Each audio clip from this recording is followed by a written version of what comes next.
சுட்ட சுடலே இதே வழியில் சென்று பிறக்க வேணும் தன்னை சுட்ட சுடலை சுட்ட சுடலை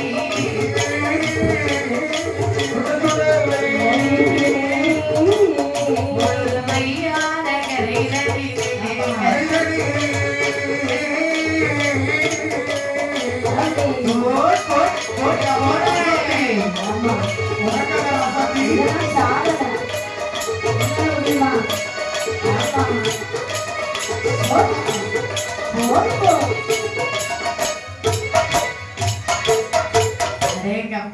ஒரு உறக்கம்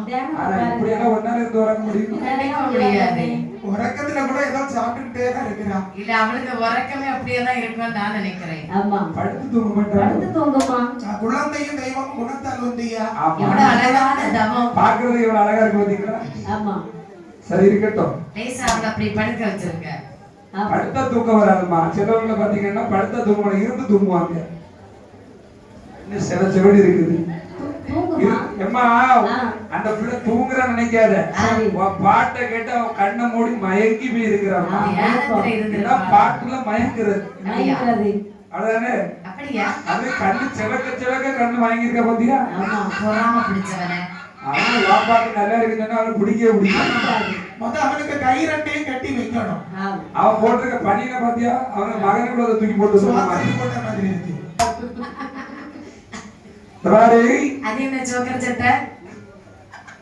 சரி பாருங்க உங்களுக்கு இந்த சுரூபம் மாற வேண்டும் என்று சொன்னால் நீங்க சுடலைகளத்தை சென்று பிறந்து வர வேண்டும். அழகா இருந்துடக்கூடாது.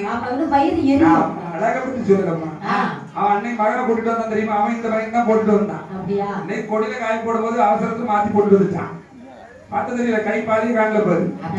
ஆமா பாருங்க சுரூபம் மாற வேண்டும் என்று சொன்னால் இந்த சுடலைகளத்தில் சென்று பிறந்து வர வேண்டும். யாரை சுட்ட சுடலையே பிறக்க வேண்டும். அன்னால் பிரம்மந்தரை சுட்ட சுடலையும் அல்லது மையார கரையிலை யாரக்கரை இடுகாட்டில் நான் சுடலைகளத்தில் சென்று பிறந்து வந்தால் என்னுடைய பேரை முதலில் சேர்த்து உங்களை எல்லோரும் சிவ சுடலை மாட சுவாமி என்று அழைப்பார்கள். எப்படி ஏமா எப்படி அழைப்பார்கள்? ஆகட்டும் நீ சொல்லுமா. எப்படி சொல்லணும்? சிவ சுடலை மாட சுவாமி என்று அழைப்பார்கள். சிவ சுடலை மாட சுவாமி என்று அழைப்பார்கள். இப்ப யாராவது சிவ சுடலை மாட சுவாமி யாராவது சொல்றாங்களா? யாரும் அப்படி சொல்லல. சரி இந்த தங்கச்சி என்ன கதை பாடிட்டு இருக்காமா? சொல்ல மாட கதை.